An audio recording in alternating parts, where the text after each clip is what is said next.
जय हिंद साथियों, good evening, नमस्कार। जैसे कि आज हम लोग जो है अच्छी स्थिति में वैद्युत क्षेत्र की तीव्रता कल हम लोगों ने पढ़ चुका है और आज उसका सेकंड पार्ट निरक्षीय स्थिति में वैद्युत क्षेत्र की तीव्रता को आज हम लोग पढ़ेंगे। तो इसे हम लोग देखते हैं।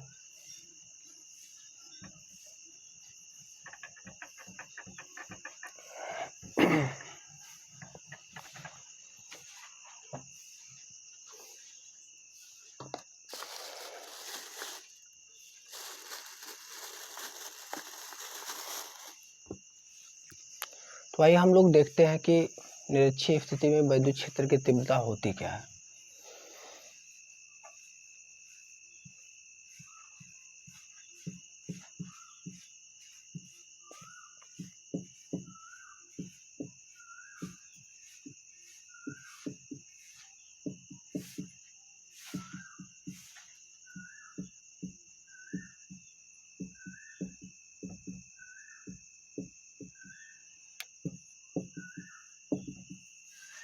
निरक्षीय स्थिति में वैद्युत क्षेत्र की तीव्रता, थोड़ी सी स्याही कम हो गई है।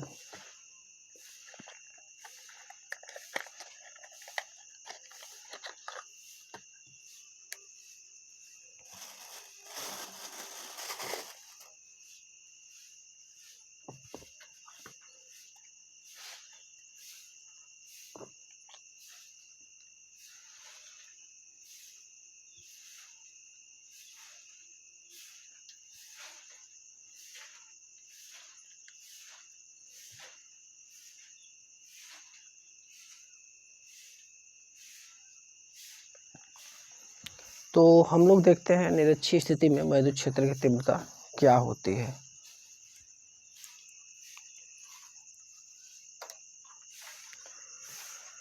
तो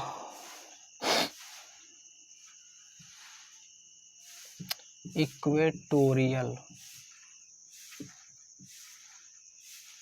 पोजीशन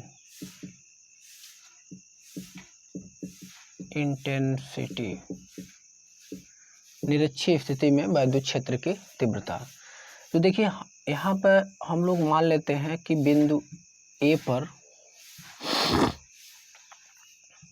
प्लस क्यू आवेश है और बिंदु बी पर माइनस क्यू आवेश है। ये दोनों वैद्युत ध्रुव हैं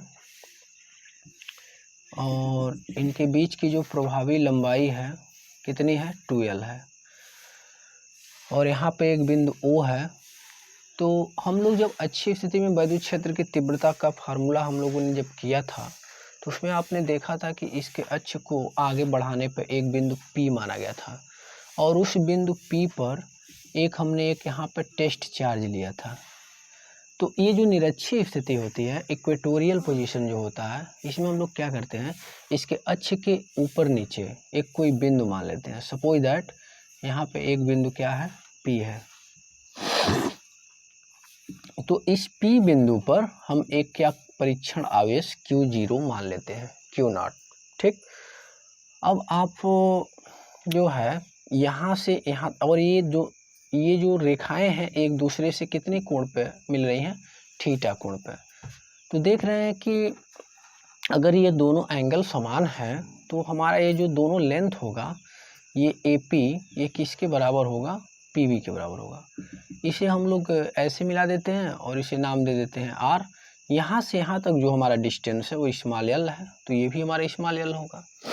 तो यहाँ पे देख रहे हैं राइट एंगल ट्रिंगल की तरह बिहेव कर रहा है। तो राइट एंगल ट्रिंगल में हम लोग क्या पढ़े हैं कि अगर किसी त्रिभुज में यहाँ पे सीधे 90 डिग्री कोण बने, ये R है, ये L है, तो इसका जो वैल्यू हो जाएगा करड़ी में इतना हो जाएगा, अर्थात POA में इसका जो मान होगा ये होगा। तो ये जो प्लस क्यू आवेश है, प्लस क्यू आवेश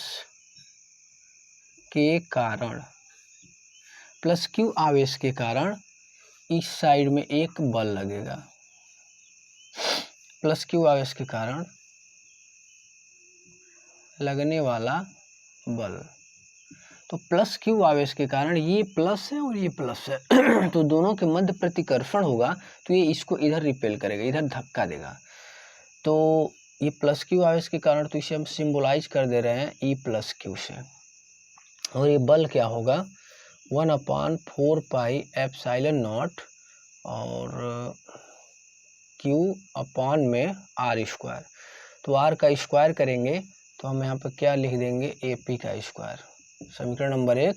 और इधर ये जो लगने वाला बल है ई प्लस क्यू, इसका डायरेक्शन किधर है ए पी की तरफ ही है, तो इसका डायरेक्शन को भी लिखना बहुत ज़रूरी होता है। इसे हम और आगे बढ़ाएंगे तो 1/4 pi epsilon not Q upon A P का जो मान निकल के आया है, यहाँ पर आप देख रहे हैं ए पी का मान ये आया है। तो इसका हम लोग स्क्वायर करेंगे, तो जैसे स्क्वायर करेंगे तो हमें सिर्फ यही मिलने वाला है, ठीक। तो इसी प्रकार से माइनस क्यू आवेश के कारण लगने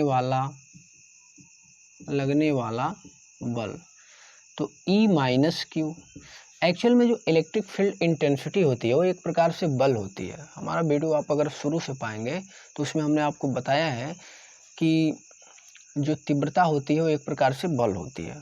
तो इधर इस आवेश के कारण और इसके मध्य जो बल लगेगा माइनस क्यू है, प्लस क्यू है, तो इधर एक बल लगेगा। वो बल कैसा होगा ई माइनस क्यू। इन दोनों के मध्य जो लगने वाला बल है वो ई माइनस क्यू है, और इन दोनों के बीच का परिणामी मान लेते हैं क्या है ई है।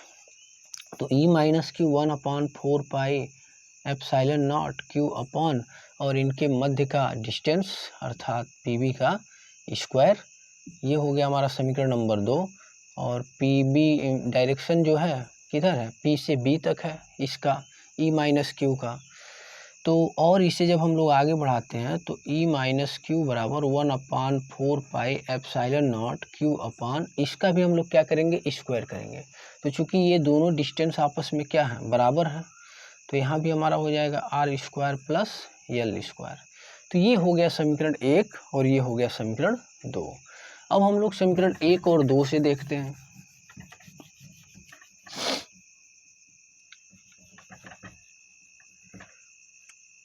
तो मैं यहाँ पे लिख रहा हूँ समीकरण 1 व 2 से दोनों की मैग्नीट्यूड आपस में क्या है बराबर है, इक्वली। ये लेंथ भी बराबर है और दोनों के परिमाण भी आपस में क्या है बराबर है। तो आपको एक रूल पता होना चाहिए, आप 11 क्लास में पढ़े होंगे कि अगर दो समान वेक्टर एक दूसरे से थीटा कोण पे मिल रहे हैं तो उनके बीच का जो परिणामी मिलता है वो परिणामी क्या होता है 2a cos 2 थीटा बाई 2 हो जाएगा। इसके बीच का परिणामी, सपोज दैट इसके बीच का रिजल्टेंट हमने क्या मान लिया r। तो r का जो वैल्यू होगा 2a cos 2 थीटा बाई 2 होगा। तो सेम लॉजिक यहाँ पर भी यही है। आप देख रहे हैं e प्लस क्यू का डायरेक्शन इधर है और e माइनस क्यू इस दिशा में है, और दोनों के मध्य का टोटल रिजल्टेंट जो है कितना मान लिया गया है ई है। तो यही कंडीशन फॉलो हो रहा है यहाँ पे। तो इसके हिसाब से हम लोग लिख देंगे ई बराबर 2 और कोई एक मतलब ये क्या लिया जाएगा, ये कोई एक बल, तो 2e प्लस क्यू और कास 2 थीटा बाई 2, 2 से 2 कट गया और 2 और e प्लस क्यू किसी एक परिमाण का मान रखना होता है। तो 1/4 pi epsilon not Q upon में R square plus L square. यहाँ पर आप देख रहे हैं कास थीटा आ रहा है, तो कास थीटा इस त्रिभुज से क्या होगा, ये हमारा आधार हो गया और ये क्या है कर्ण है। तो कास थीटा का मान होता है आधार बटे कर्ण। तो कर्ण हमारा क्या है ये L square plus R square. अब 2 गुणे 1/4 पाई एप्सिलॉन नॉट, ऊपर देख रहे हैं 2QL मिला है।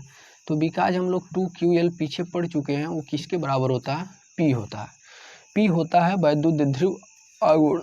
तो हम लोग 2QL को क्या लिख सकते हैं P लिख सकते हैं।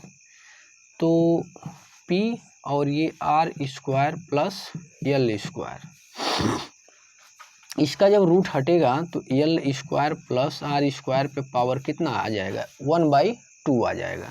यहाँ पे 1 है और यहाँ पे 1/2 है, तो हम लोग आगे बढ़ाएंगे तो 1/4 pi epsilon not P upon R square plus L square पे पावर कितना हो जाएगा, 3/2 हो जाएगा।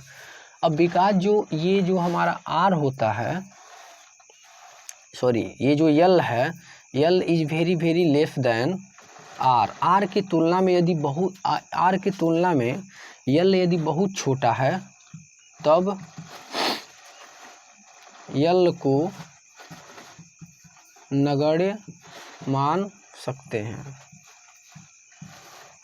ठीक, ये R जो है बड़ा होगा और ये L क्या है, बहुत छोटा होता है। क्योंकि ये दोनों आवेश होते हैं, उनके यहाँ से यहाँ तक का ये लेंथ होता है। तो अगर ऐसा हो जाए कि L is very very less than R, तो हम लोग इसमें L को छोड़ देंगे। तो हमारा नया क्या बनेगा, 1/4 पाई एप्सिलॉन नॉट P अपान में R स्क्वायर, और यहाँ पर क्या हो जाएगा 3/2। यहाँ 2 से 2 आपका दिख रहा है कट गया। मैं इधर आपको बता देता हूँ। तो E का जो रिजल्ट आ गया 1/4 पाई एप्सिलॉन नॉट और P अपान में क्या मिला, RQ। तो यही होता है निरक्षीय स्थिति में वैद्युत क्षेत्र की तीव्रता, equatorial position in A electric field intensity. ठीक, तो यहाँ पे एक नोट आप लिख लीजिए। आप पाएंगे कि जो EA होता है वह 2 गुना होता है EB का। मतलब अच्छी स्थिति में वैद्युत क्षेत्र की जो तीव्रता होती है, निरक्षीय स्थिति में वैद्युत क्षेत्र की तीव्रता का 2 टाइम होता है।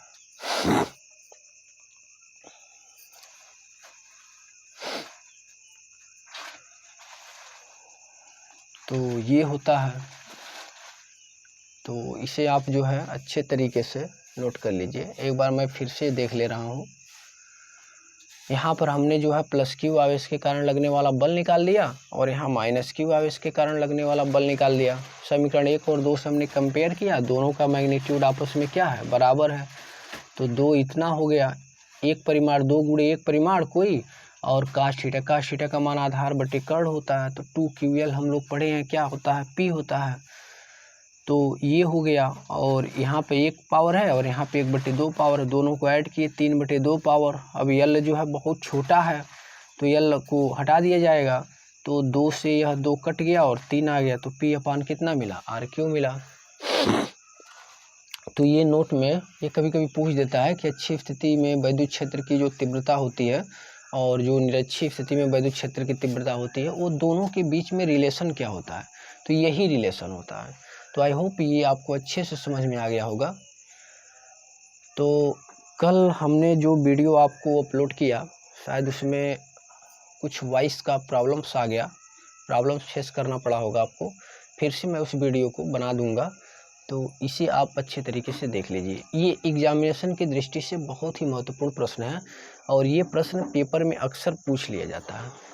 तो धन्यवाद, आज के लिए इतना ही। नमस्कार, हम लोग मिलते हैं अगले वीडियो में।